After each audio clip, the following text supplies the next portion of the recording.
Irmãos, abramos nossas Bíblias no livro dos Salmos, capítulo 18, verso 30.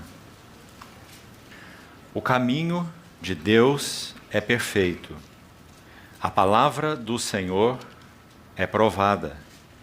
Ele é escudo para todos os que nele se refugiam. Vamos fazer um destaque nessa primeira frase. O caminho de Deus é perfeito. Vamos ainda ao Salmo 25.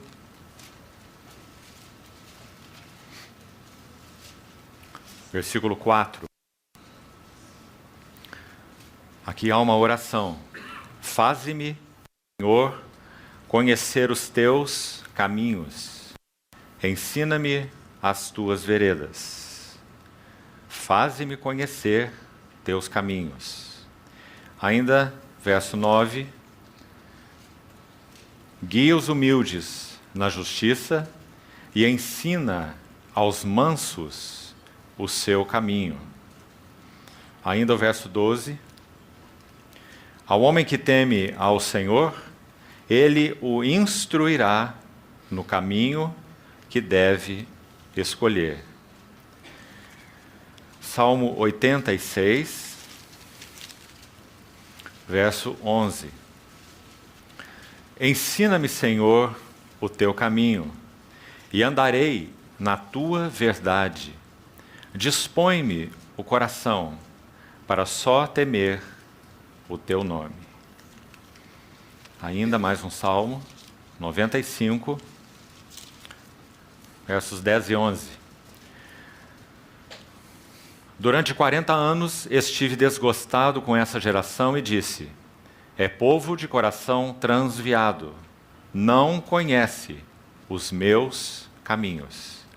Por isso jurei na minha ira, não entrarão no meu descanso. Lembrando que esse par de versos aparece também em Hebreus 3, versos 10 e 11, exatamente a citação do Salmo 95, se referindo ao fato do povo de Israel errar no seu coração e não conhecer os caminhos do Senhor. Estes sempre erram no coração, não conheceram meus caminhos. Vamos ainda ter uma palavra de oração.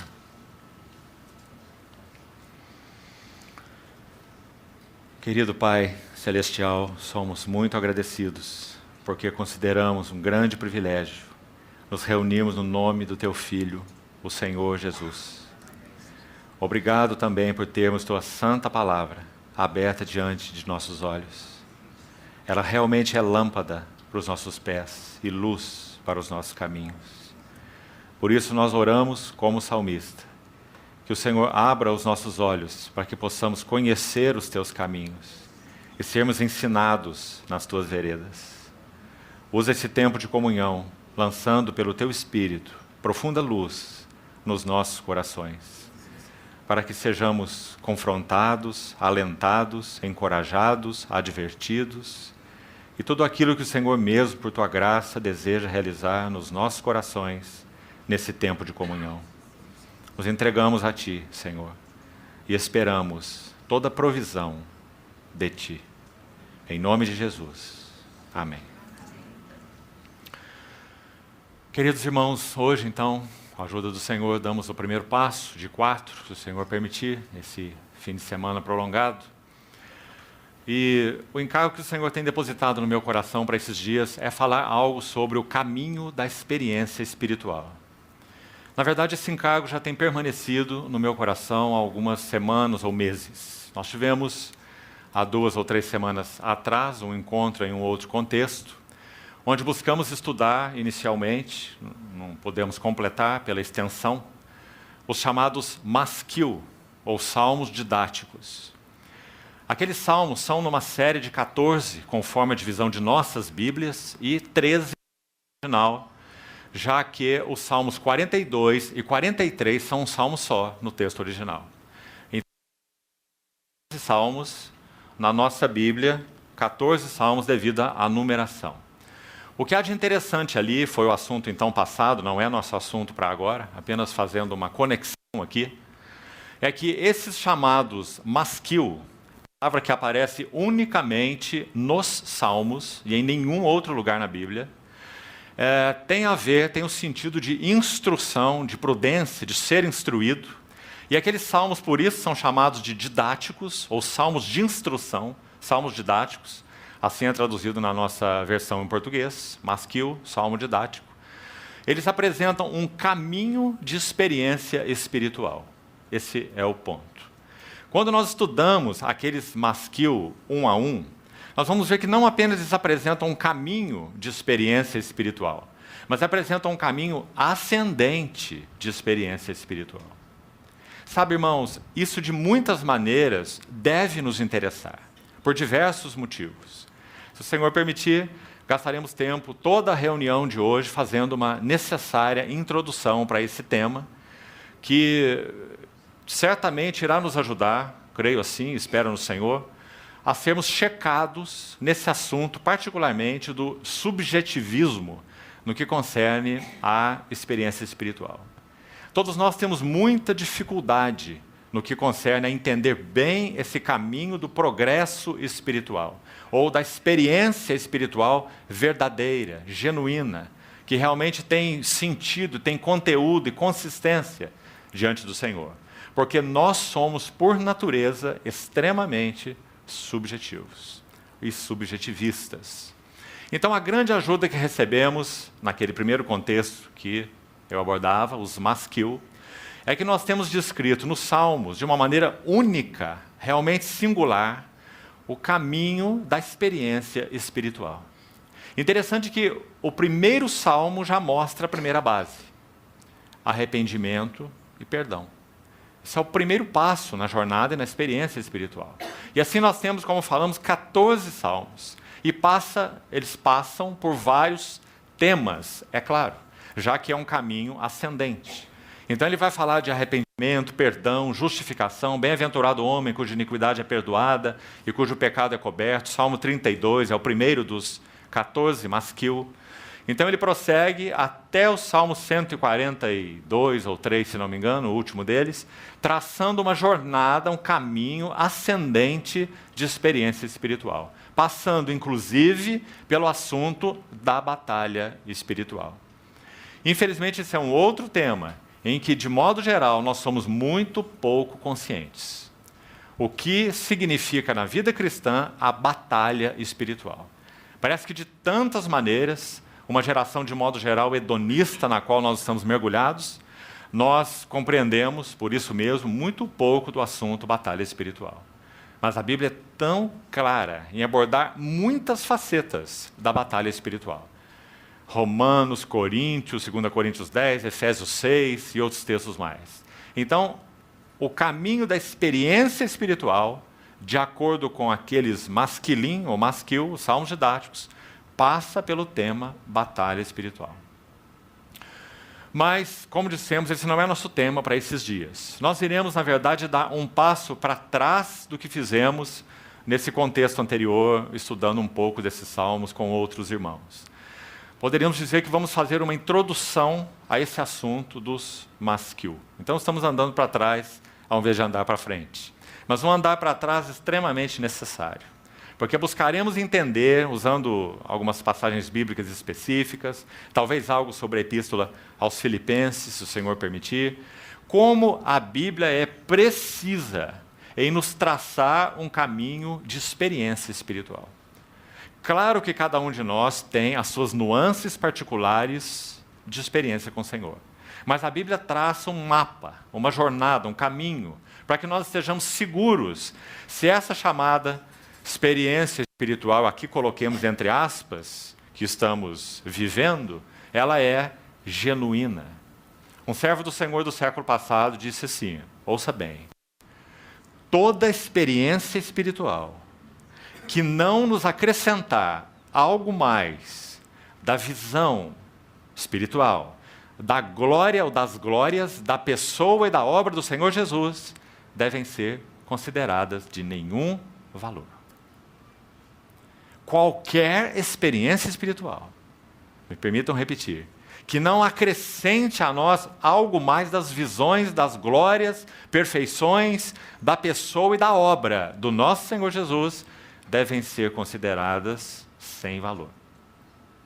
Porque se formos traçar uma linha única, reta, digamos assim, só há um assunto nesse tema experiência espiritual. Deus deseja revelar as belezas de Cristo a nós. Esse é o caminho da experiência espiritual. O caminho da experiência espiritual é conhecer e conhecer e conhecer mais das riquezas inescrutáveis de Cristo. E na medida em que isso vai acontecendo por revelação, algo vai se processando em nosso interior. Contemplando a glória do Senhor, nós somos transformados de glória em glória, na sua própria imagem. Em tese, em linhas gerais, esse é o caminho da experiência espiritual. Já está todo resumido nessa frase. Mas claro, irmãos, se a Bíblia é tão detalhada nesse assunto, tão específica como vamos ver em tantos aspectos, então, graças a Deus, nós podemos desglossar isso, esmiuçar isso em mais detalhes. E podemos ver, confiamos no Senhor com mais beleza e clareza, esse caminho do crescimento espiritual, ou da experiência espiritual. Então é isso que vamos buscar fazer. Observe esses salmos que nós lemos, e muitos outros mais. No livro dos Salmos e no livro de Provérbios, mais de 50 vezes nos dois, esse termo caminho ou caminhos aparece. Salmo 119, por exemplo, várias vezes. O autor do salmo, provavelmente Esdras, seja o autor do Salmo 119, o homem da palavra, Esdras, um salmo sobre a palavra. Várias vezes ali você vai encontrar a palavra caminho e caminhos, singular e plural. E como nós já lemos, textos iniciais, escolhemos alguns, uma ênfase, uma oração do salmista, buscando, clamando, rogando realmente ao Senhor que torne conhecido a Ele os seus caminhos. Ensina-me teus caminhos, e então andarei nas tuas veredas. Um outro, poderíamos agregar, que não citamos na introdução, muito conhecido de todos nós, Salmo 139, conclui os dois últimos versos também com uma linda oração no mesmo sentido, dizendo: sonda-me, ó Deus, conhece o meu coração, prova-me e conhece meus pensamentos, vê se há em mim algum caminho mau, e guia-me pelo caminho eterno. Só uma explicação para esse termo, caminho eterno. É o caminho onde Deus anda. Só Deus é eterno. É uma oração do salmista para ser companheiro de Deus nos caminhos de Deus. Então, amados irmãos, esse tema, experiência espiritual, o caminho da experiência espiritual, realmente tem grande relevância para os nossos corações, muito mais em dias de tanto subjetivismo. E que de muitas formas podemos e temos sido, que o Senhor tenha misericórdia de nós, enganados em alguns aspectos nesse tema experiência espiritual. Ainda antes de seguirmos, já entrarmos nessa introdução, que vamos tomar a reunião toda para isso, necessariamente, hoje, eu sei que é conhecido, talvez da maioria dos irmãos que estão aqui, que, também falando de modo geral, há uma forma muito específica de Deus nos ensinar, e que, se estudarmos com atenção os versículos do Novo Testamento, como já foi feito por outros irmãos, um deles muito conhecido de todos nós, um servo do Senhor do século passado, já o fez com muita dedicação, nós sabemos que a maneira primária do Senhor nos ensinar no que concerne ao caminho da experiência espiritual é comungando, revelando, falando, se mostrando ao nosso espírito humano. Então, esse servo do Senhor, não quero propositalmente citar o nome, estudando o Novo Testamento com muita atenção, diligência e cuidado, como era a sua característica, ele separou praticamente todos os versos do Novo Testamento onde o termo coração aparece. E estudando esse termo coração, já que a nossa relação com Deus, filho meu, Provérbios, dá-me o teu coração, pois dele procede as fontes da vida. Estudando esse termo no Novo Testamento, a conclusão que esse irmão chegou foi que o que a Bíblia chama de coração é, por um lado, a sede de nossa personalidade. é o que nós somos. Vamos chamar de o nosso ego. Ego não é uma coisa ruim. Nós não fomos, Deus não intenciona, pela obra do Espírito Santo, destruir nosso ego. Ele intenciona santificar o nosso ego. Porque se o nosso ego for destruído, nós somos destruídos. O ego é o que nós somos, é a nossa personalidade. Jesus tem ego. E o ego de Jesus é absolutamente santo. Ele colocou o seu ego, a sua personalidade humana, o seu eu, né, debaixo de completa submissão ao eu do Pai. Não se faça a minha vontade, mas sim a tua vontade. E em todos os outros aspectos. Né? Então precisamos ser muito cuidadosos para entender esse tema aí, para não entrarmos em caminhos de filosofia oriental, né? E nos perdermos aí nesse entendimento do ego. E qual é o trabalho do Senhor em nosso ego. Então, coração, voltando ao tema, coração é o nosso ego, é o que nós somos, nossa personalidade. Agora, se juntarmos os versículos como esse irmão o fez, o que a Bíblia chama de coração? Coração é composto de todas as funções de nossa alma. Nossos pensamentos, então a Bíblia fala de pensamentos do coração. O coração pensa, então a mente está incluída no assunto do coração. Está entendendo? A Bíblia também fala dos sentimentos do coração. O coração também sente, então emoções também estão incluídas nesse termo coração. Coração decide, coração escolhe, resolve, então a questão volitiva também está incluída no coração. Desejos do coração. Pensamentos, sentimentos, desejos do coração. Mas há um outro elemento que agora compõe, podemos assim dizer, é uma faculdade do nosso espírito humano e não da alma. E esse elemento se chama consciência. E a Bíblia usa a consciência também atrelada ao coração.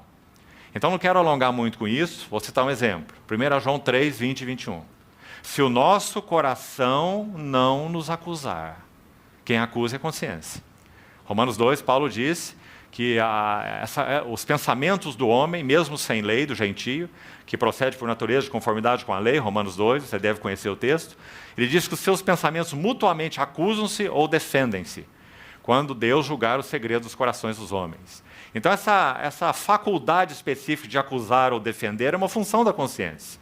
E 1 João 3, 20 e 21 aplica ao coração, dizendo, se o coração não nos acusar, temos confiança. Mas se o coração nos acusar, então Deus é maior que o nosso coração e conhece todas as coisas. Então você compreendeu isso primeiro? Coração, então, abrange toda a nossa alma, e lembre-se, a alma é sede de nossa personalidade. O homem foi feito alma vivente, é o que nós somos. Nossos pensamentos, nossos sentimentos, nossos desejos, né? E mais essa faculdade do nosso espírito chamada consciência. Né? Isso é o coração, segundo a Bíblia. Então, de modo geral, de novo, como Deus nos ensina? Deus tem comunhão conosco, Deus é espírito e tem comunhão conosco em espírito. Porque Deus é espírito, importa que seus adoradores o adorem em espírito e em verdade. Aí esse mesmo irmão, fazendo um exercício mais detalhado um pouco, ele vai nos ajudar a ver que também não é uma ideia, uma conclusão dele, é uma conclusão do Novo Testamento.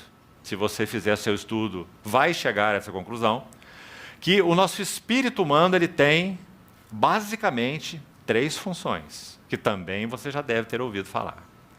Uma função de intuição, como foi chamado, ou se quisermos, de iluminação.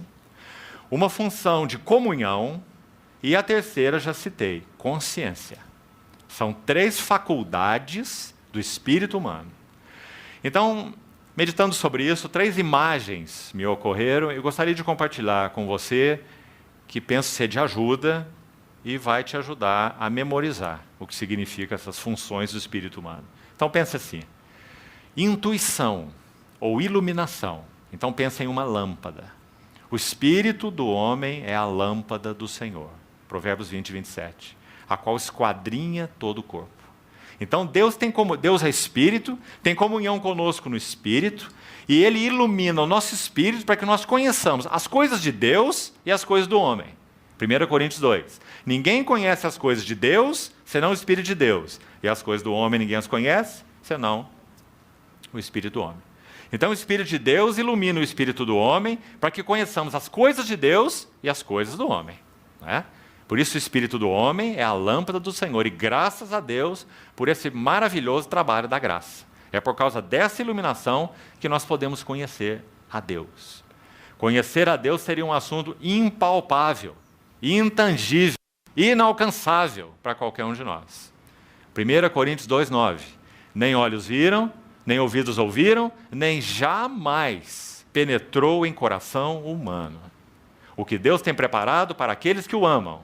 Mas na sequência, verso 10. Mas Deus nolo revelou pelo Espírito.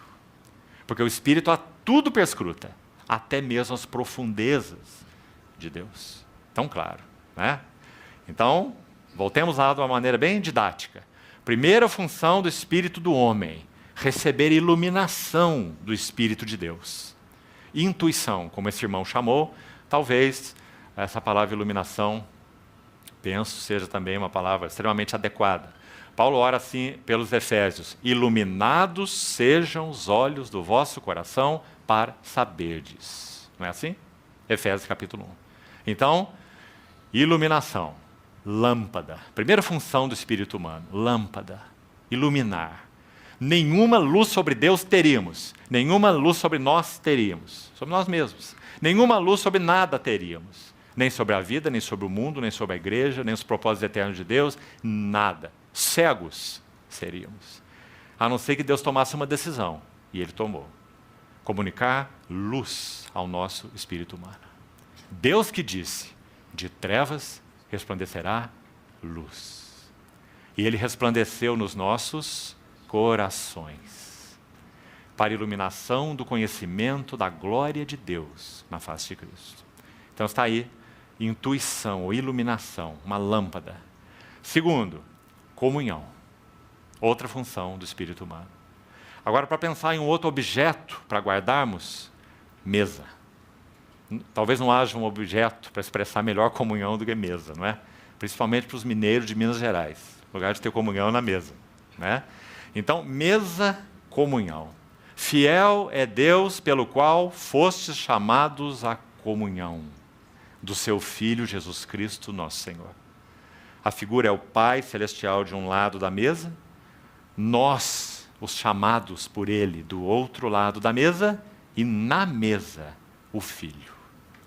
Então o Pai tem comunhão com os chamados no Filho, e tem comunhão do Filho, comunhão de seu Filho. Não apenas no seu Filho, mas de seu Filho. Que coisa preciosa é essa, né? Então está aí a segunda imagem. Não é a função da alma, é a função do Espírito. Graças a Deus.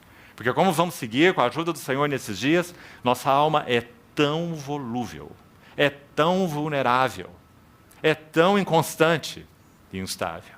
Então, graças a Deus, porque a comunhão é mantida, guardada e preservada no Espírito. Então está aí a segunda função, comunhão, representada por uma mesa.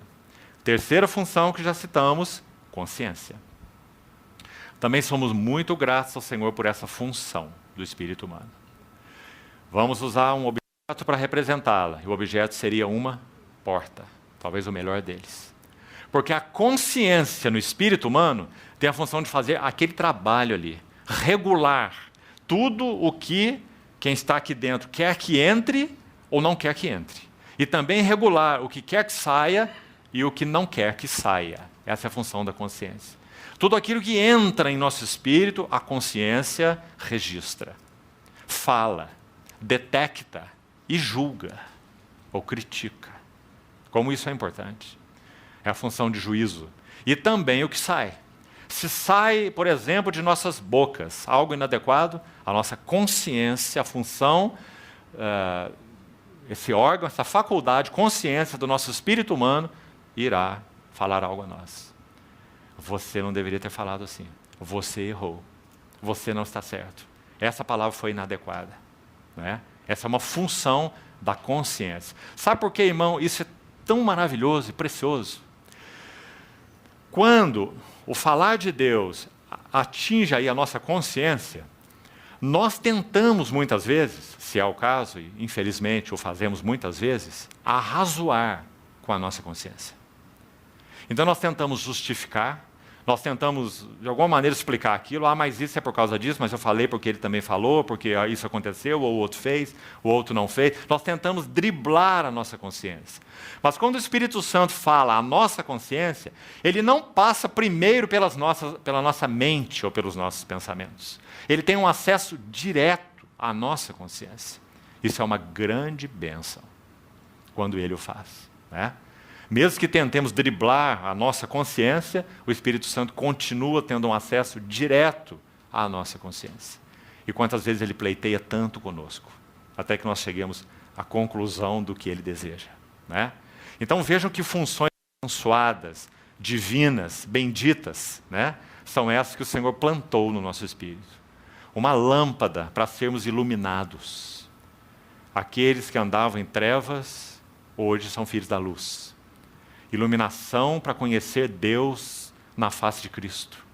Veja que bênção a mesa de comunhão. Comunhão do seu Filho.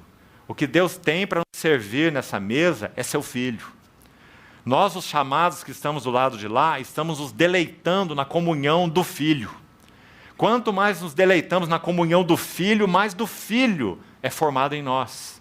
Comunhão. Então, basicamente, esse é o caminho da experiência espiritual. Colocamos, inicialmente, você se lembra, em uma frase, né? O caminho da experiência espiritual é conhecermos as riquezas de Cristo e Cristo ser formado em nós. A frase inicial que colocamos. Agora avantajamos um pouquinho mais. O caminho da experiência espiritual passa por Deus se mostrar, se manifestar, falar pelas funções do nosso espírito. Então ele vai iluminar o nosso espírito, ele vai ter comunhão conosco no espírito, e graças ao Senhor, essa comunhão pode e deve ser ininterrupta, permanente, não há por que não ser, a não ser que andemos de modo ofensivo ao Espírito Santo. Não é? Do contrário, é uma comunhão sem trégua, graças ao Senhor, e a consciência, mesma coisa. Então, basicamente, esse é o caminho do Senhor nos ensinar. Agora, nós vamos usar o tempo de hoje, como falávamos no início, buscando dar 4 passos, creio que será possível, que vamos buscar ser bastante objetivos nessa introdução. Ligados, esses 4 passos ligados ao perigo do subjetivismo. Irmãos, por que esse tema de subjetivismo? Deixe-me ilustrar então um pouco a respeito disso. Se você tem sido atento ao falar aí, digamos, mais atual de filósofos e basicamente sociólogos, inclusive psicólogos, você vai se deparar com uma frase se ainda não se deparou. E essa frase é: o mundo pós-verdade. Há 30 anos atrás, nós ouvimos, 20 para 30, nós ouvimos com muita intensidade, na mídia em geral, a frase, o mundo pós-moderno. Né? Essa frase já está muito batida. Agora é o mundo pós-verdade. O que isso significa? Em uma frase, não há verdade absoluta. Há a tua verdade, a minha verdade e a verdade dele. E alguns psicólogos usam a linguagem assim: cada um precisa conhecer a sua verdade. Muito cuidado com essa frase. Nós estamos realmente vivendo uma era que antecede o seu clímax, mistério da iniquidade e a revelação do anticristo, na qual era e fase, esse axioma, mundo pós-verdade, será empurrado para dentro da sociedade, como já tem sido, e para dentro da igreja de uma forma absolutamente violenta. Uma enxurrada. Então, queridos irmãos, só há uma salvaguarda para nós. E acho que aqui que nós podíamos começar esse assunto do perigo do subjetivismo. É se nós formos o povo da verdade. Parece que simplesmente essa frase já é intimidadora. Imagina o mundo ouvindo essa frase das nossas bocas. Nós somos o povo da verdade. Vocês são os fundamentalistas, né? Vocês são os fanáticos, os estranhos, os donos da verdade, não é? Mas é isso que nós somos. Nós somos o povo da verdade, porque a verdade para nós é pessoal. A verdade para nós está contida naquele que disse: eu sou a verdade, e não uma verdade, não é? E se nós somos o povo dele, comprado por ele, então nós somos o povo da verdade. Essa é a nossa marca, né? Então toda a nossa experiência espiritual, ela será checada pela verdade. Nós não andaremos em termos subjetivos. E nem acharemos que as verdades de Deus são negociáveis. E nem achamos que o mundo evoluiu tanto que nós estamos na era pós-verdade. Irmãos, Deus tem atuado nesse chamado mundo pós-verdade, como sempre atuou, mas de uma maneira ainda mais visível, não é? Nós o vemos por sua graça, de duas maneiras.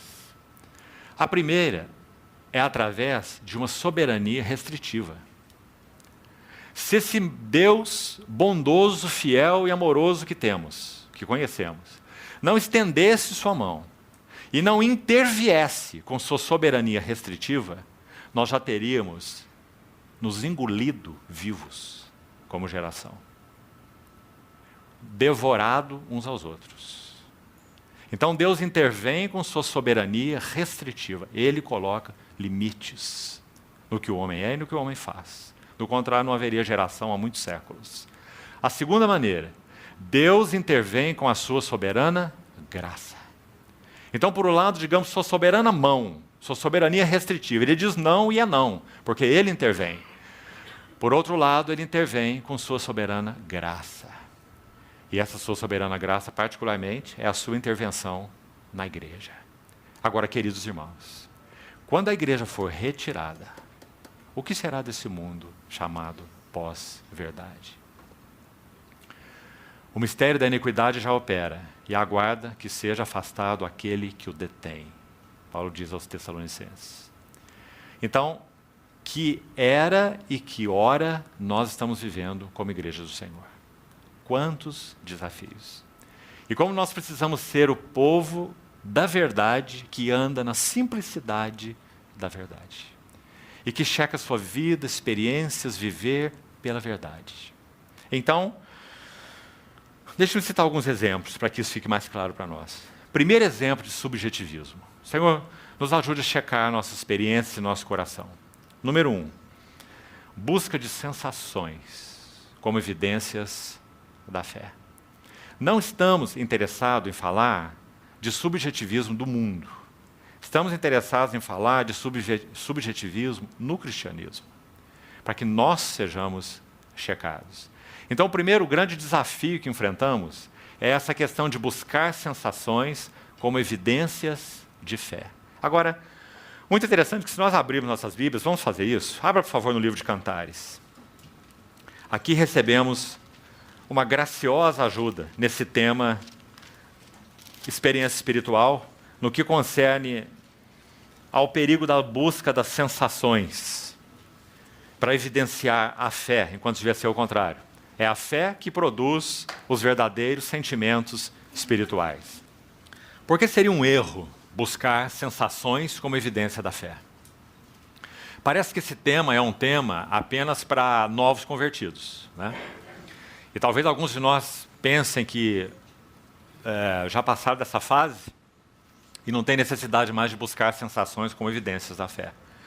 Mas se permitirmos que o Senhor nos sonde, irmãos, nós realmente iremos ver o quão dependente nós somos de sensações, para que tenhamos a nossa vida de fé confirmada. E não chegamos a nada, porque o caminho de Deus é o contrário. É a genuína fé nos concedendo verdadeira experiência, ou sensações, ou sentimentos espirituais. Veja o livro de Cantares nessa sequência interessante. Olha o capítulo 3. Você sabe que esse é um dos livros mais mal interpretados da Bíblia, né? Alguns acham que ele puramente se refere ao relacionamento matrimonial. É uma posição, de modo geral, de muitos. Outros o interpretam de maneira linda, se referindo ao caminho do crescimento e da experiência espiritual.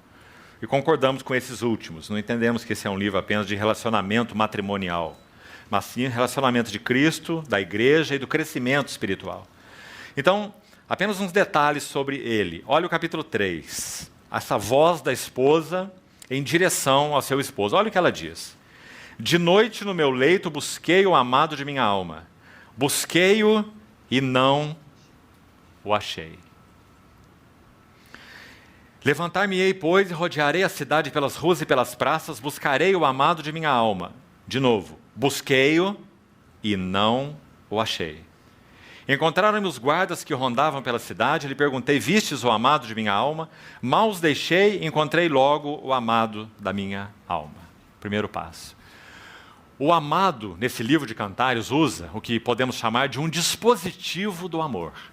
O que ele quer fazer, se você ler o livro com o mínimo de atenção, é treinar a noiva para um relacionamento mais consistente de amor, de fé, de dependência, de comunhão e de tudo.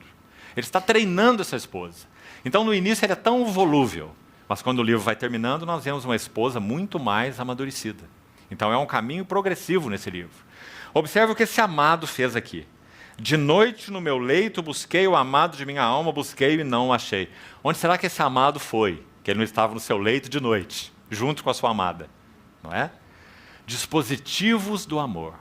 O Senhor, vamos colocar em outras palavras, frequentemente retira de nós o senso da presença dEle.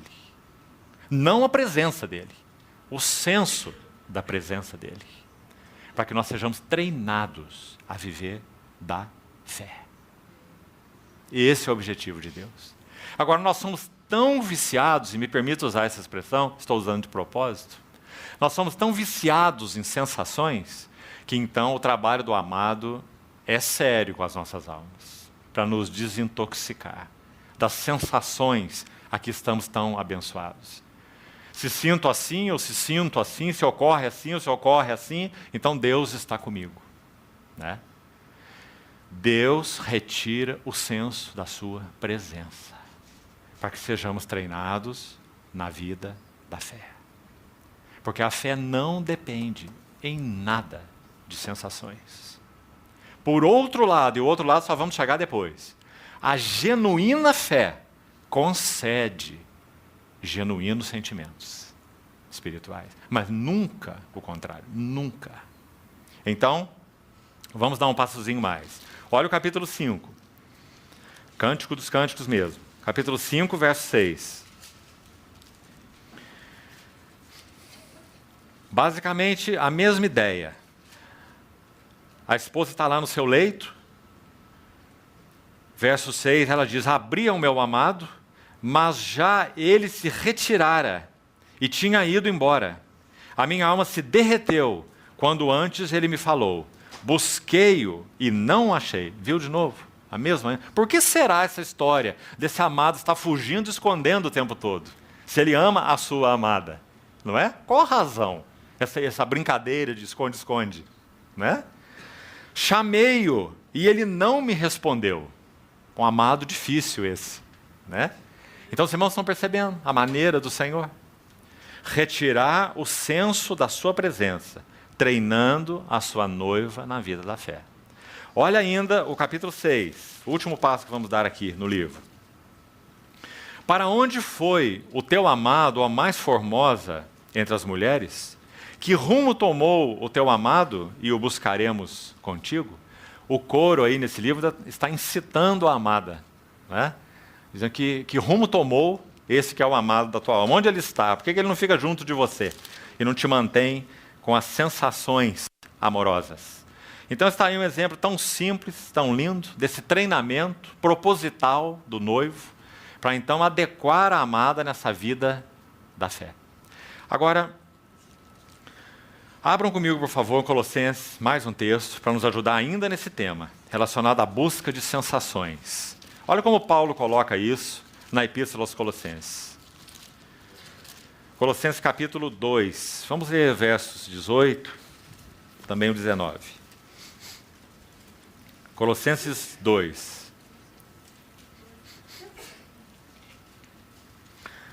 Ninguém se faça árbitro contra vós outros, pretextando humildade e culto dos anjos, baseando-se em visões, enfatuado ou inchado.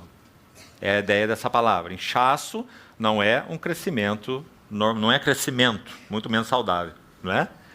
É uma doença. Então, enfatuado, sem motivo algum na sua mente carnal. O que Paulo chamou aqui de mente carnal?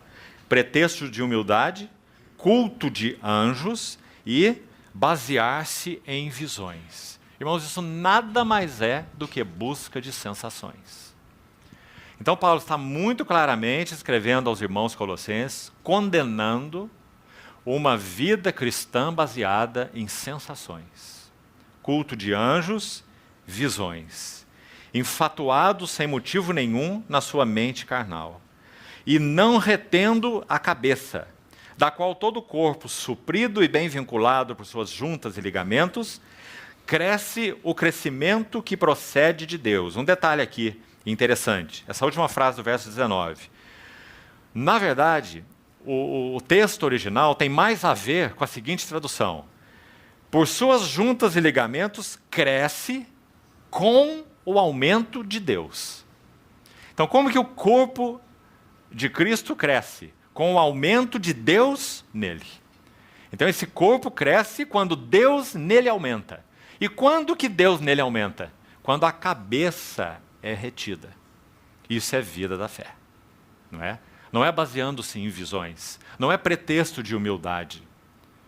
Não é, segundo o verso 18 disse ainda, culto dos anjos, não é?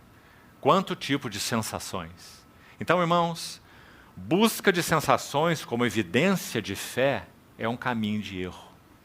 Porque toda a intenção do dedicado, precioso, Espírito Santo é treinar nossa vida da fé.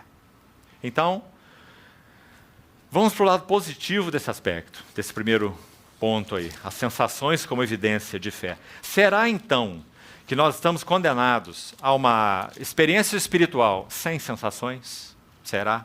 Será que isso é divino? Será que esse é o caminho de Deus? Graças ao Senhor que não. Mas qual é o equilíbrio disso? Abra, por favor, na primeira epístola de Pedro. Veja que texto rico, irmãos, nesse tópico. 1 Pedro capítulo 1, verso 6. Vamos iniciar no verso 6.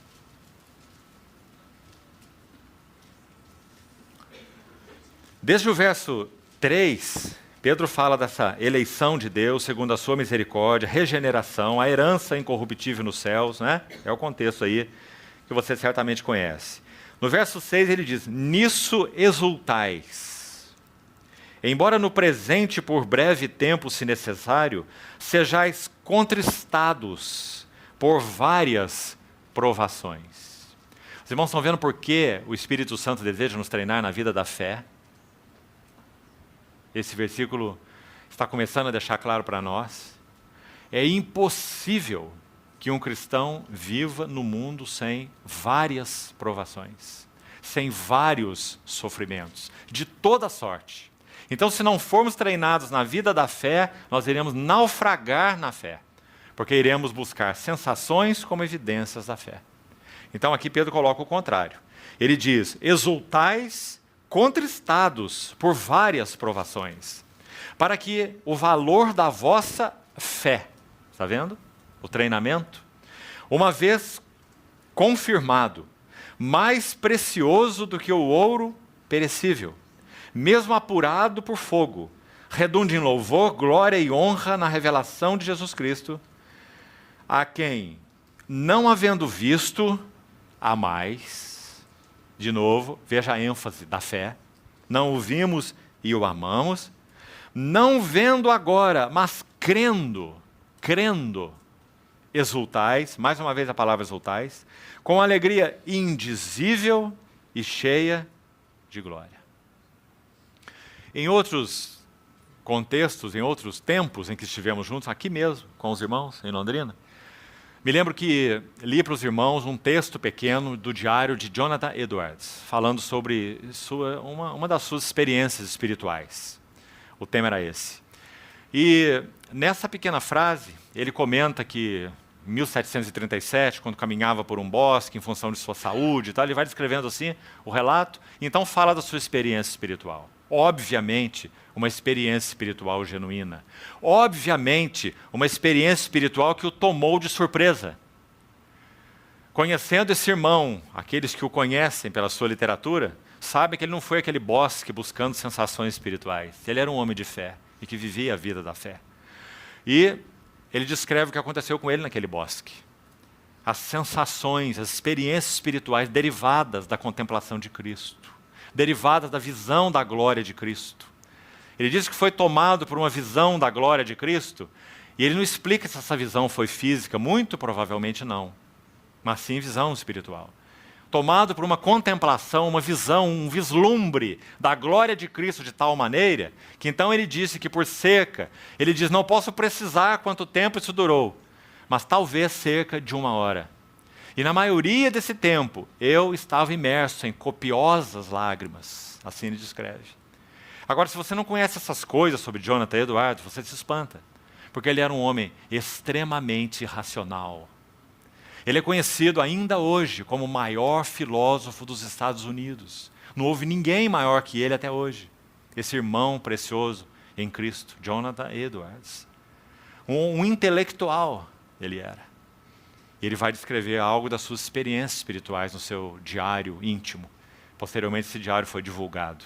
Não é? Então você vê a relação entre uma coisa e outra. O que Pedro quis dizer com essas palavras que nós lemos, senão isso que Edwards experimentou? No qual, não vendo agora, mas crendo, exultais, com uma alegria indizível e cheia de glória. Será que significa isso? Se temos tido a bênção de conhecer o que isso significa, então nós sabemos. Queridos irmãos, para citar um outro irmão, George Whitefield, outro que viveu na mesma época, um maravilhoso servo do Senhor. Pregou o evangelho de muitas maneiras, para muitas classes de pessoas. Se preocupava muito com a verdade da fé, a fé e a verdade. E certa vez, preocupado com a frieza de alguns, ele disse assim, George Whitefield, nós cristãos precisamos de mais do que um Cristo crido. Também precisamos de um Cristo sentido. Que frase preciosa. Todos nós temos essa necessidade. A vida cristã não é monótona, enfadonha, sem gozo, prazer, alegria. Muito pelo contrário. A descrição dela nas palavras de Pedro é alegria indizível e cheia de glória. Agora, irmãos, precisamos nos checar. Quanto dessa alegria indizível temos experimentado? Lá no quarto secreto. Lá, quem sabe, como George Miller, Dwight Moody, andando pela calçada e experimentando um impacto da presença de Deus, quase que devastador. Quanto nós temos experimentado do significado desse gozo indizível e cheio de glória. Nós não o buscamos, nós o temos por concessão. Porque nosso desejo é conhecer Cristo, na intimidade, na palavra, na comunhão. O gozo é a consequência. Então, 2 vezes Pedro usa a expressão exultai. Não é uma expressão qualquer. Quando estudávamos os Masquil, o primeiro deles é o Salmo 32, o Salmo de perdão. E lindo salmo. Bem-aventurado o homem cuja iniquidade é perdoada. O salmo conclui dizendo assim, alegrai-vos, ó justos, regozijai-vos e exultai os que são retos de coração. Alegrai-vos, no mesmo versículo, regozijai-vos e exultai. Regozijar, no texto lá, hebraico, do Salmo 32, se refere a um brado de alegria, regozijai. Mas quando ele diz exultai, aquela palavra lá, no último verso do Salmo 32, é muito interessante. ela se refere a um pulo de alegria, um salto de alegria. Exultai, ó retos de coração. Será que esses salmistas, será que esses servos de Deus do passado e do presente, será que eles estão extrapolados na descrição das suas experiências espirituais? Ou será que nós é que temos estado aquém daquilo que realmente o Senhor deseja nos conceder, do gozo da sua presença? Mas, amados irmãos, é o gozo da fé. Não é o gozo de quem buscou o gozo. Não é a sensação de quem buscou sensação. E muito menos sensação para confirmar fé. Não. Quando marido e esposa experimentam a alegria da vida conjugal, eles não experimentam essa alegria para confirmar nada. Eles experimentam a alegria porque tem realidade no relacionamento entre eles. Assim com o nosso Senhor. Agora, permanece uma pergunta. O Senhor não deseja nos conceder o gozo de sua presença? O Senhor não deseja nos conceder o gozo no meio de várias provações? Então, que o Senhor possa usar essas frases para checar e ajustar nossos corações nesse tema. Então, o primeiro tópico aí com relação ao perigo do subjetivismo. Buscarmos sensações para evidenciar fé. Mas então toma esse cuidado aqui. A verdadeira fé nos conduz a verdadeiras e santas sensações. Experiência cristã genuína. Segundo ponto. Vamos abrir na segunda epístola de João. Aqui há, na segunda e na terceira epístola, alguns versículos que eu gostaria que nós lêssemos.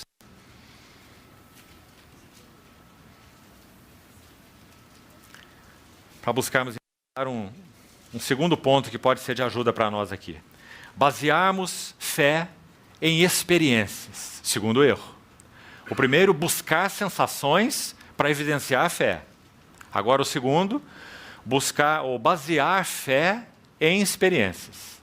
E esse também seria um erro tremendo, segundo a compreensão da experiência espiritual, segundo a Bíblia. Então abra, por favor, a segunda epístola de João.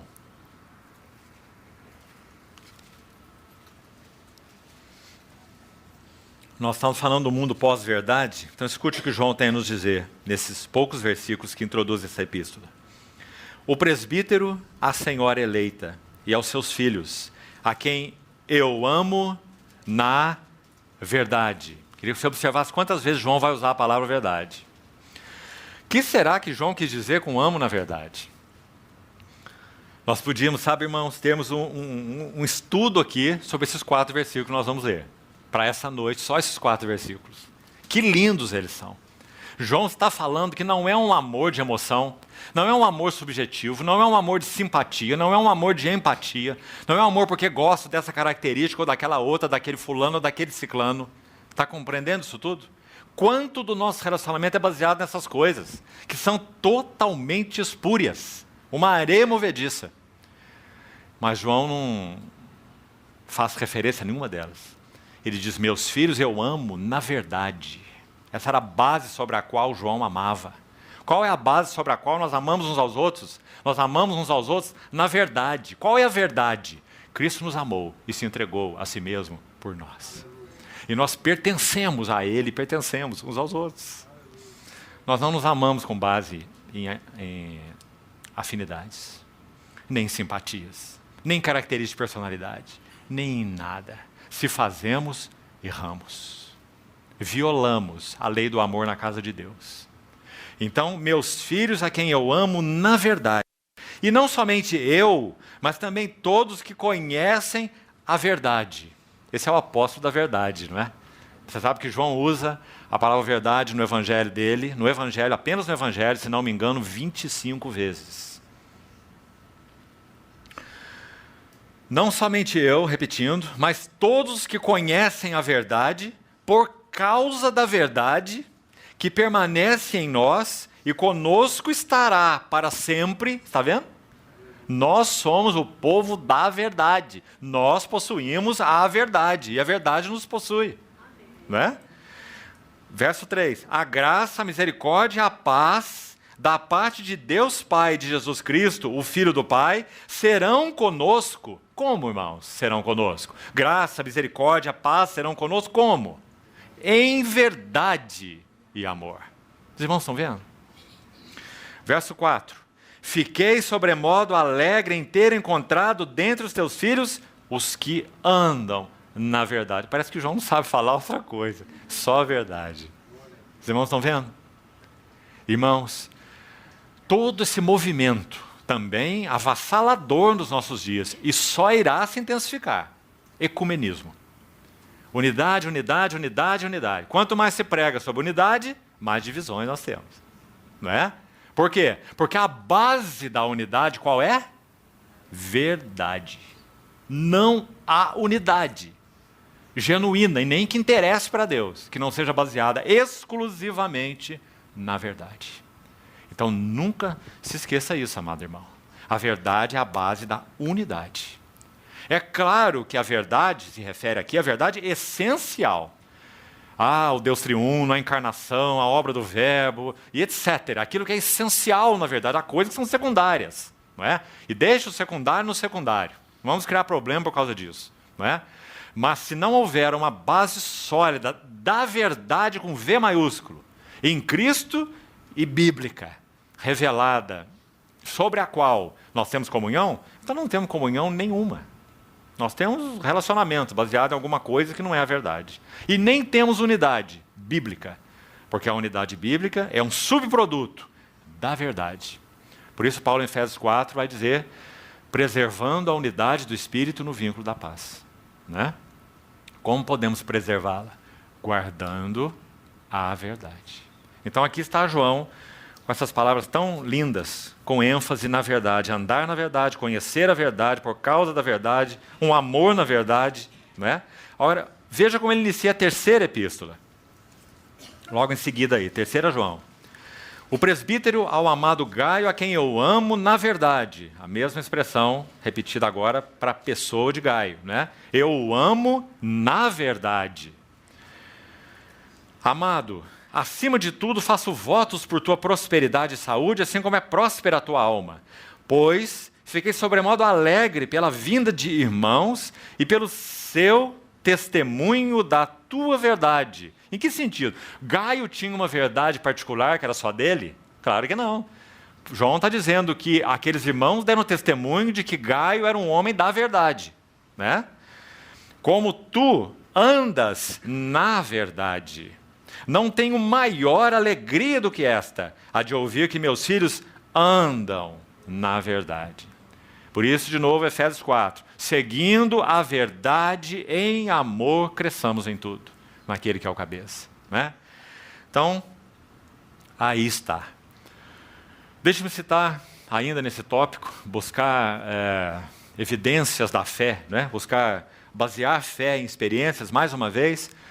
O servo do Senhor que já citei no início também do século passado. Ele escreve algo no seu livro, num dos seus livros, muito interessante, que acho que é de muita ajuda para nós. Espero que você guarde isso para sempre. Ele coloca uma ilustração com relação a esse assunto fé e experiência. Ele coloca assim, sobre um muro caminham 3 pessoas. A pessoa da frente se chama fato. A pessoa que vai atrás, nesse muro estreito, se chama fé. E a pessoa que vai atrás, a terceira, se chama experiência. Enquanto a fé, que é a pessoa do meio, mantém os seus olhos fixos no fato, que é a pessoa que vai à frente, tudo vai bem. Quando a fé volta os seus olhos para olhar a experiência, ela cai do muro. Porque ninguém caminha olhando para trás em cima de um muro. Não é? Fato, fé, experiência. Toda experiência espiritual genuína é resultado de fé no fato eterno. Irmão, exemplo, Romanos 6. O inimigo de Deus e a nossa carne vão usar muitas maneiras para tentar nos convencer que nós não morremos com Cristo. Compreende? Olha como você está irritado. Quase todo dia você arruma uma briguinha. Você está muito vivo. Você não morreu com Cristo. Olha a sua experiência.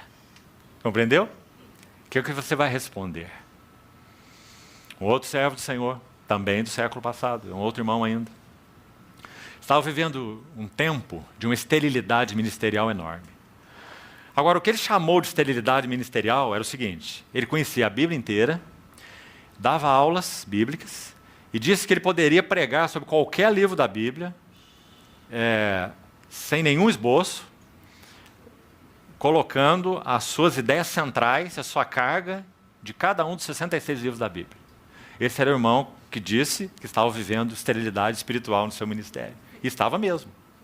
Então o que ele fez? Ele disse para sua esposa: eu vou para o meu quarto e você não me chame, não me incomode por nada. Eu vou ficar lá, eu tenho que chegar a uma decisão diante de Deus. Porque meu ministério, meu serviço ao Senhor é tão estéril. E sabe o que aconteceu naquele quarto? Esse professor da Bíblia leu mais uma vez um texto que certamente ele sabia de cor. Romanos 6. Foi crucificado com ele o nosso velho homem, para que o corpo do pecado seja tornado sem efeito e não sirvamos mais o pecado como escravos. De alguma maneira, naquele dia, a luz raiou. E ele compreendeu o quê? Que tudo que ele estava fazendo até ali estava sendo feito com diligência, sim, dedicação, mas na energia natural, na energia da carne. Foi crucificado com ele o nosso velho homem. Então, queridos irmãos, quando nossa fé se baseia no fato, a experiência vai se seguir. Nós afirmamos a fé no fato contra a experiência. Porque o fato de Deus é imutável. Então, o que nos resta nesse assunto da experiência espiritual? Basearmos a nossa fé no fato. Se a nossa fé não é baseada em experiência, a verdadeira fé, assim como falávamos no primeiro tópico também, produz genuína experiência.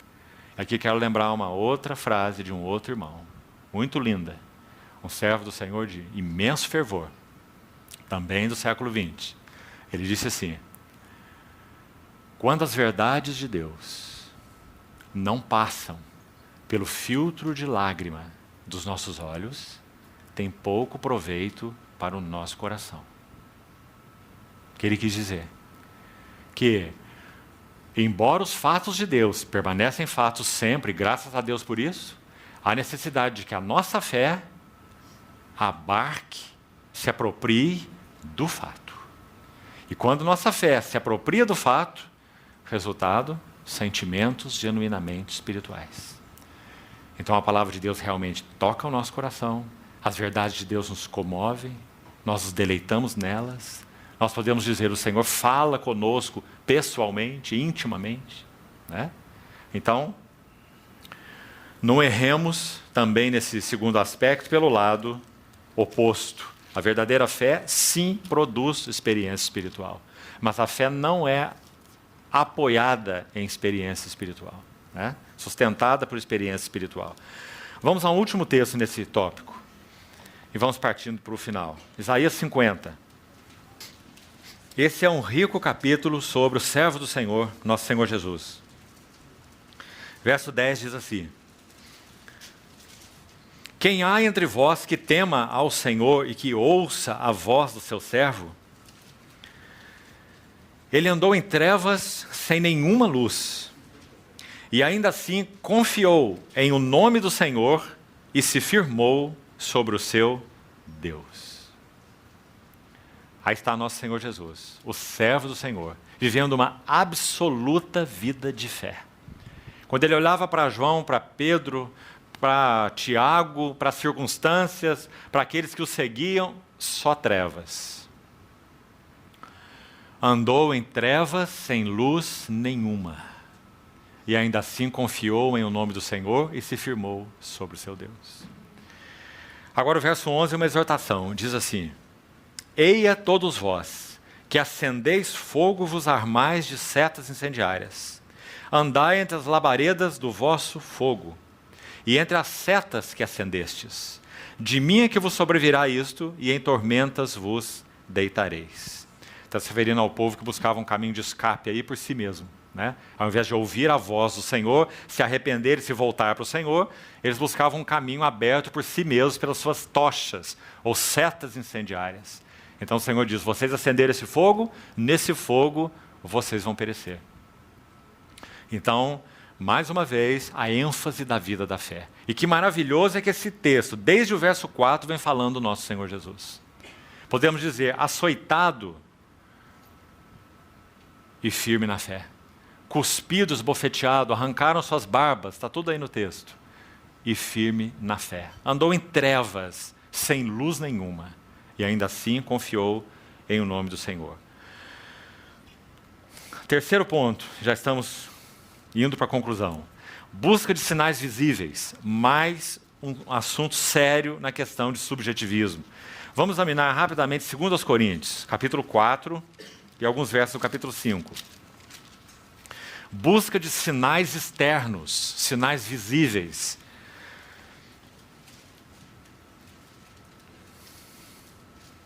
Segundo aos Coríntios 4, verso 16 diz assim: Por isso não desanimamos.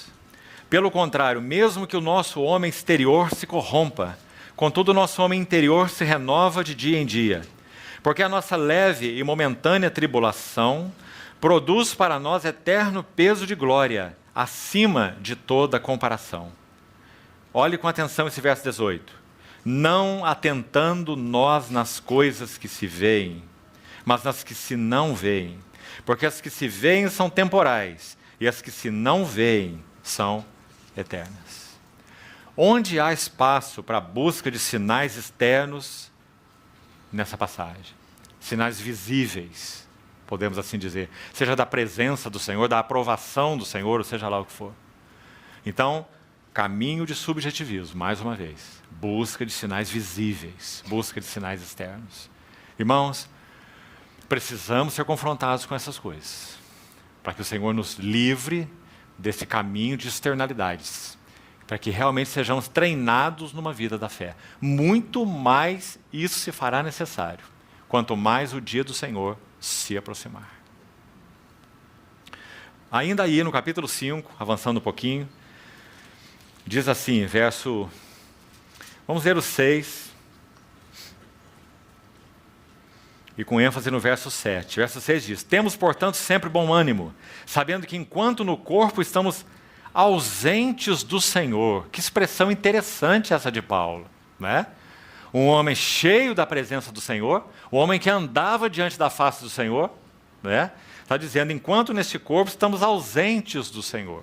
Claro, ele está falando dessa plenitude que viria quando plenamente na presença do Senhor, né? E então, qual é a regra para esse tempo, enquanto estamos ausentes do Senhor nesse sentido? Verso 7. Visto que andamos por fé e não pelo que vemos. E aqui, ainda nesse tópico, acho que seria importante abrirmos também. Abre Hebreus 11, por favor. Olha esse maravilhoso texto da vida da fé e das decisões da fé, particularmente, relacionado a Moisés. Se queremos ilustrar aquele verso de Paulo, andamos por fé e não pelo que vemos, acho que temos aqui uma das mais lindas ilustrações. Hebreus 11, verso 24. Vá acompanhando esses verbos de decisões da fé. Pela fé, Moisés, quando já homem feito, recusou. Olha esse primeiro verbo. Irmão, se Moisés fosse olhar suas sensações, ele era o príncipe na corte do faraó. Recusou ser chamado filho da filha de faraó. Segundo, preferindo, mais uma decisão, preferindo ser maltratado junto com o povo de Deus. Terceiro, a usufruir, né? Aqui uma decisão no que toca a esse aspecto negativo, né? Não usufruir prazeres transitórios do pecado. Verso 26, porque considerou o opróbrio de Cristo por maiores riquezas do que os tesouros do Egito, porque contemplava, está vendo? Se você colocar esses verbos em sequência, olha que linda sequência. Recusou, preferiu, considerou, contemplou, ou contemplava o galardão, pela fé abandonou o Egito, não ficando amedrontado com a cólera do rei, e assim conclui, antes permaneceu, é o último verbo, firme, como quem vê aquele que é invisível, não atentando nós nas coisas que se veem, porque as que se veem são temporais, e as que se não veem são eternas. Né? Então, uma ilustração muito linda dessa questão de busca de sinais externos, como evidência de fé. Isso é um caminho de subjetivismo. Isso nos leva a naufragar na fé. E por último, então, aí concluímos. Mais uma marca do subjetivismo. E essa é terrível, amados irmãos. Profunda introspecção. Irmãos, estamos vivendo dias, particularmente, em que talvez esse assunto da introspecção nunca assolou tanto a vida da igreja. E sabe um dos motivos, me permitam dizer, às vezes me sinto, de certa forma, até constrangido em falar essas coisas, mas não consigo evitar. A psicologia acadêmica tem provocado um dano imenso na igreja de Deus e conduzido cristãos a profunda introspecção. Porque esse é o trabalho em si da psicologia acadêmica. Não estou falando de psicologia bíblica, não estou falando de outros assuntos. Estou falando da psicologia em si, a psicologia acadêmica. Ela tem feito um dano tremendo na igreja de Deus. E criado cristãos introspectivos, que olham para si o tempo todo, que cuidam de si o tempo todo, que medem a sua temperatura espiritual o tempo todo. Parece que na grande maioria dos cristãos andam com o seu termômetro debaixo do braço. E o dia todo eles estão tirando sua temperatura, como eu estou ou como eu não estou, espiritualmente falando. Né? Introspecção. Um servo do Senhor disse assim, a introspecção é a pior doença espiritual. E nós vamos encerrar falando um pouquinho sobre isso e concluindo. Rapidamente, para também não alongarmos demais. Escute com atenção. Fé é essencialmente um ato de olhar para fora de si. Nunca é um ato de olhar para dentro de si. Fé é um ato de olhar para fora de si. Exemplo, talvez o mais lindo nas Escrituras, sem dúvida. Números 21, João 3, porque eles são paralelos. Em Números 21, o povo falou contra o Senhor e contra Moisés, mais uma vez, das 10 vezes, essa é uma delas, murmurou contra o Senhor, murmurou contra Moisés, e naquela situação o Senhor enviou ao povo, como juízo, serpentes abrasadoras, que picavam o povo e vários morreram. Então, o povo clamou, né, a Moisés, pediu a Moisés que intercedesse por eles, Moisés orou ao Senhor, e o Senhor tomou uma atitude que é extremamente interessante. Porque se foi ele que enviou, qual era a dificuldade do Senhor retirar as serpentes que ele enviou? Nenhuma. Mas ele não fez isso. O que ele fez? Levante uma haste, uma serpente de bronze sobre uma haste. Coloque-a numa haste. E todo o mordido, o envenenado, já que eram serpentes venenosas, todo esse mordido que olhar para a serpente de bronze, ficaria curado. Não retirou as serpentes. Proveu uma serpente de bronze, para que eles olhassem para aquela serpente. Se eles fossem picados e as serpentes eram venenosas, e eles olhassem para essa picada, para essa dor, para esse veneno, para essa necrose, assim eles morreriam. Certo? Estariam olhando para si próprios e para o que aquela serpente causou. Mas se eles olhassem para a provisão de Deus, a serpente de bronze, aquele veneno não teria nenhum efeito neles. Nosso Senhor vai usar essa figura para falar de fé.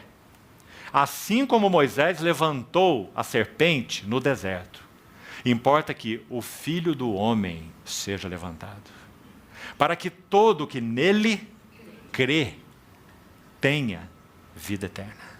Não é maravilhoso, amados irmãos? Então o que é fé? É olhar para si? É se auto-investigar? É medir a temperatura espiritual? É saber o quanto você está se tornando mais santo? Crescendo? Quanto mais de Cristo está sendo formado em você? Que o Senhor nos ajude, irmãos. Fé é olhar para Ele. Olhando firmemente para Jesus, o autor e consumador da fé. Que em troca da alegria que lhe estava proposta, suportou a cruz e não fez caso da vergonha. De novo, olhe a vida da fé do nosso amado Senhor. Então o texto de Hebreus conclui nos exortando e dizer, então considerai, Hebreus 12, 3. Considerai esse que suportou tamanha oposição dos pecadores contra si mesmo. Porque ele viveu a vida da fé, então ele pôde suportar a oposição. Não buscou sinais visíveis, não buscou sensações, não buscou experiências. Andou em trevas sem luz nenhuma, como nós vemos no capítulo 50. Graças a Deus por essa vida maravilhosa do nosso Senhor Jesus. Então, suportou tamanha oposição dos pecadores contra si mesmo, para que não vos fatigueis, desmaiando em vossas almas. Está aí o que a introspecção faz conosco. Desmaio espiritual. Desmaiando nas nossas almas. Então não foi por menos que esse servo do Senhor disse, não há doença mais maléfica na vida cristã do que introspecção. Mata a vida da fé. E a jornada com o Senhor.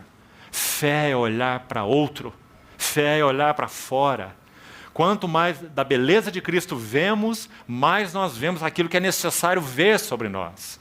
Nos passos que vamos dar futuramente nesses dias, se o Senhor permitir, vamos entrar um pouco mais detalhes nisso. Quando Paulo aborda ali em Filipenses a verdadeira circuncisão. Adoram Deus no Espírito, se gloriam em Cristo, estão vendo quem Ele é, olhos iluminados, contemplando as glórias e perfeições do Senhor. E então, adoram Deus no Espírito, se gloriam em Cristo, não em si, se gloriam em Cristo e não confiam na carne.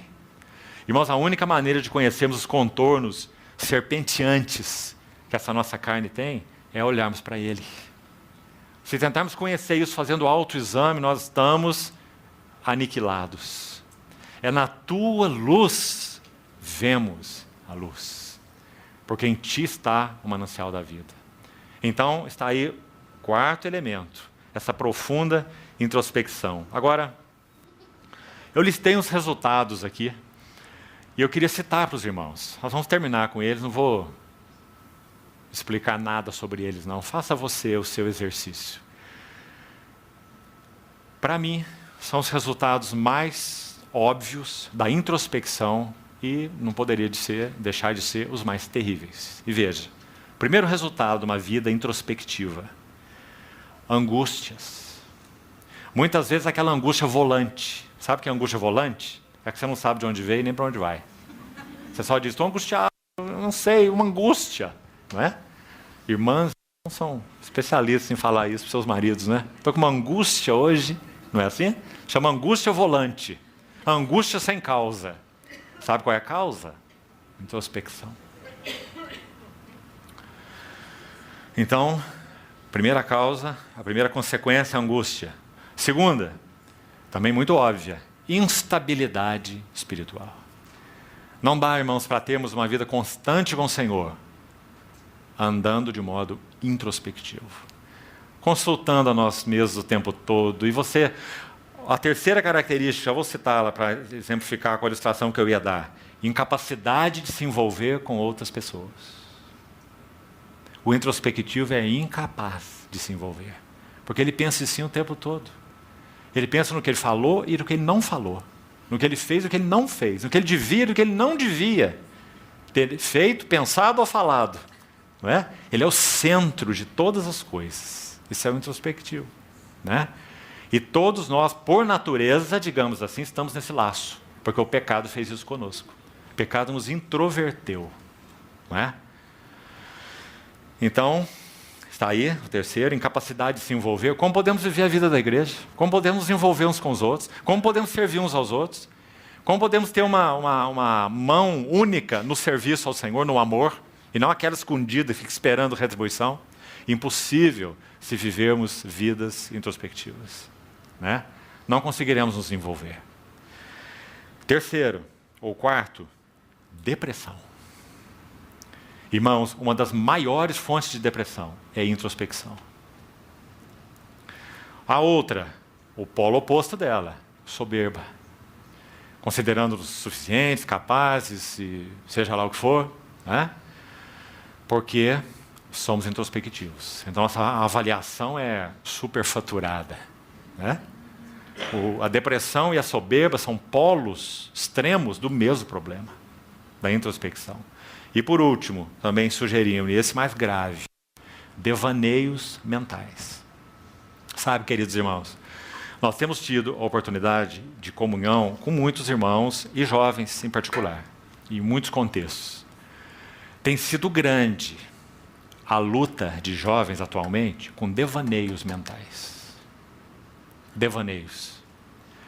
E introspecção é a porta aberta para devaneios mentais. Claro, a mente está entregue a si mesmo, consultando a si mesmo o tempo todo, sentimentos, pensamentos e suas coisas, e a si próprio, né? Sem esse olhar fixo, fora ao Senhor. Devaneios de toda espécie. Devaneios para pensamentos estranhos, devaneios para pensamentos, inclusive, de morte, de suicídio. Devaneios para pensamentos impuros. Muitos devaneios mentais, resultados de introspecção. Enfim, concluindo, o grande ganho, o triunfo do inimigo no Éden foi exatamente retirar o homem do senso, da comunhão, do jardim, da presença de Deus, Gênesis 3, e voltar o homem para dentro de si mesmo. Sereis como Deus conhecedores. Introversão, introspecção. Então, que o Senhor possa Ele mesmo nos ajudar, explicar, aplicar na vida, experiência e jornada de cada um de nós, né, os contornos do que falamos. E amanhã, se o Senhor permitir, nós vamos para a Epístola aos Filipenses e vamos buscar estudar aquela epístola no contexto experiência cristã normal, ou caminho da experiência espiritual, que aquele maravilhoso livro tem para nos ensinar em 4 capítulos, a Epístola aos Filipenses. Então, vamos encerrar por hoje, vamos orar.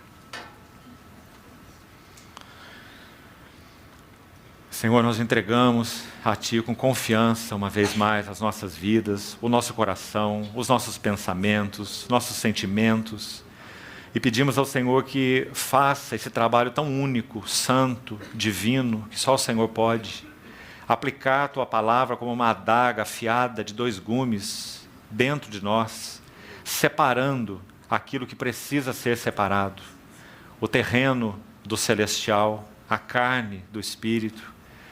E, Senhor, nos dá a entender qual é a genuinidade do caminho da experiência espiritual. Não nos deixe perdidos, confundidos, em distrações. Guarda-nos, Senhor, te suplicamos. Sobretudo, levanta os olhos do nosso coração para que sejamos ávidos e constantes em contemplarmos as glórias e perfeições do Filho do Teu amor. Obrigado, Senhor, porque o Senhor já lançou luz no nosso espírito para que possamos Te conhecer. Ajuda-nos, Senhor, Te pedimos, ajuda-nos, para que mantenhamos olhos fixos, estáveis em Ti. Mesmo que andemos em trevas, sem luz nenhuma, ensina-nos o caminho da vida da fé, Senhor. Assim Te pedimos, felizes, bem-aventurados, porque Te pertencemos, Senhor amado. Em Teu nome precioso oramos. Amém.